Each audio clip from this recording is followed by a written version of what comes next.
say about Mario, Zelda, and Metroid. The combination of brilliant design and innovative gameplay made them a huge success around the world. They signaled the beginning of the golden age on the NES. Towards the final days of the system, Nintendo would also dabble in creating their own epic role-playing games. One of them was Mother, the other was Fire Emblem. Whereas Mother was a unique spin on the role-playing genre, Fire Emblem was unlike anything before. Like Mother though, it was never released in the US, and wouldn't be until 13 years later with the game's 7th installment.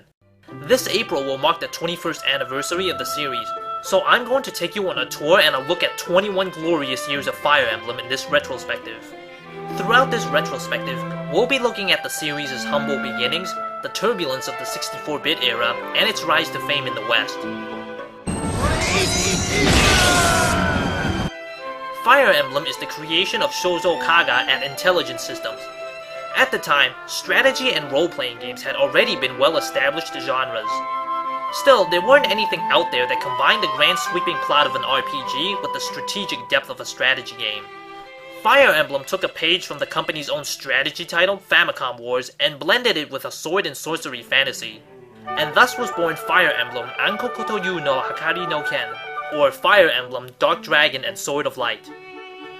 Like Famicom Wars, you control dozens of units on a map, but instead of producing a unit in a factory, each unit had a name, a face, and their own backstory. There isn't a huge world to explore or random battles to fight. Units would take turn moving on a map like a game of chess. When two opposing units attack each other, their battle was played out in a simple cinematic. You have no control over these scenes. What it comes down to is how well you know your units and the moves you've made.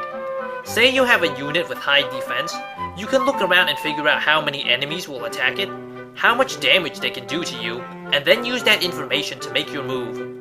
Once you beat the boss, you move on to the next map and progress the story.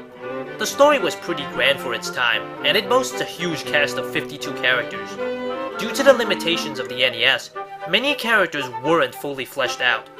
Most of them had a simple backstory and motivation, while others played a more important role and intertwined with other characters. It's also possible to play through the game without knowing the story. You just won't get the full experience without the plot. Its Nintendo pedigree meant that the strength of the gameplay would transcend language barriers and still be playable to non-Japanese speakers. The core gameplay of Fire Emblem is all about using the right units and making the right moves. You have only a limited amount of characters and classes at your disposal, and each map had a restriction on how many units you can deploy. Use what you have to rout the enemies, form defense lines, save villages, and even recruit enemy characters. Since there are no generic units, there's no way to replace any unit that dies. When a unit dies in Fire Emblem, they are gone for good. Okay, this is not entirely true. This game had a one-use staff that allows you to bring back one character, but only at the second to the last chapter.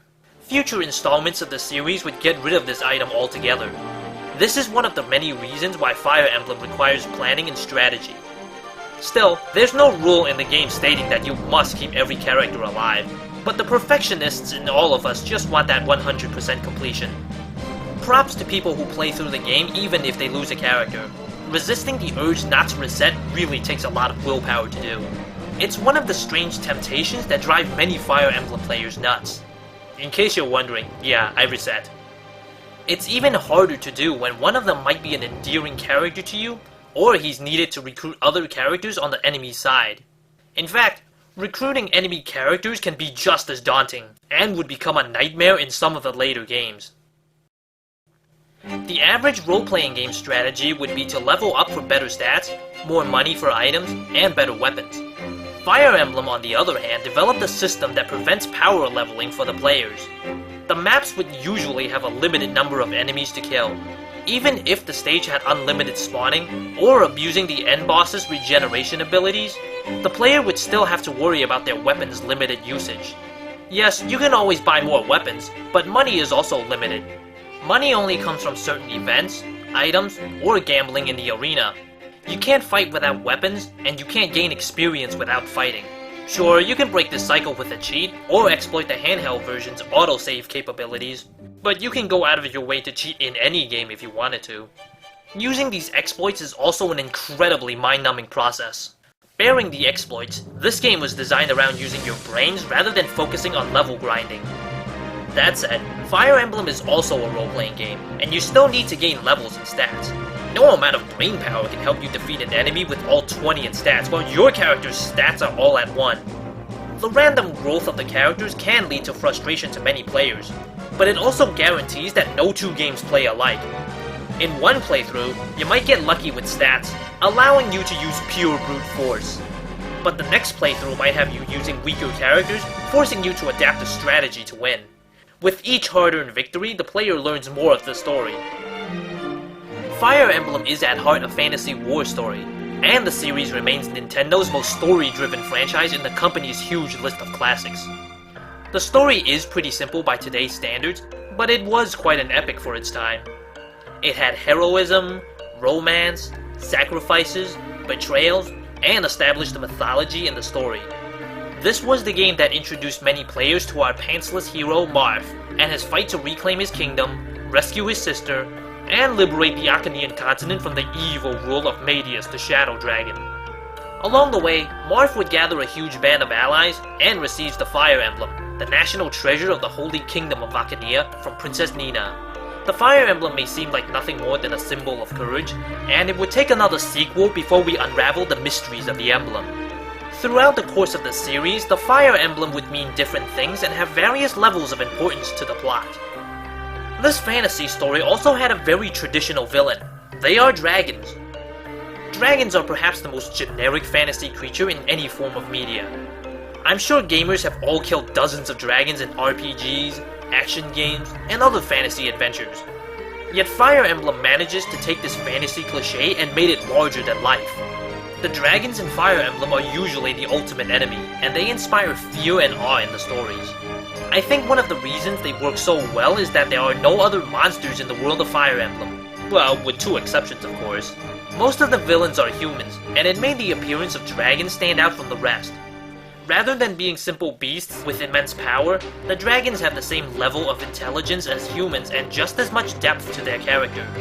Medius is no different. He was originally a prince and guardian of a seal that imprisoned the mad earth dragons. As the years go by, Medius became furious over the way humans treated his race, so he formed his own empire and enslaved the human race. He wasn't evil simply because he was the villain. This would start the trend in Fire Emblem with major villains that weren't simply black or white, and got the player to understand and sympathize with them. This combination of strategic gameplay, grand-scale war stories, and a huge cast of characters would remain the staple of the series. Sadly, Nintendo deemed Fire Emblem to be too hard and too complex for players outside of Japan and never brought it over. This would continue for over a decade before the West would finally get a taste of Fire Emblem. In the next video, we'll be looking at the black sheep of the series, Fire Emblem Gaiden. This game followed a strange and daring trend in the NES era where the sequel flipped the entire series upside down.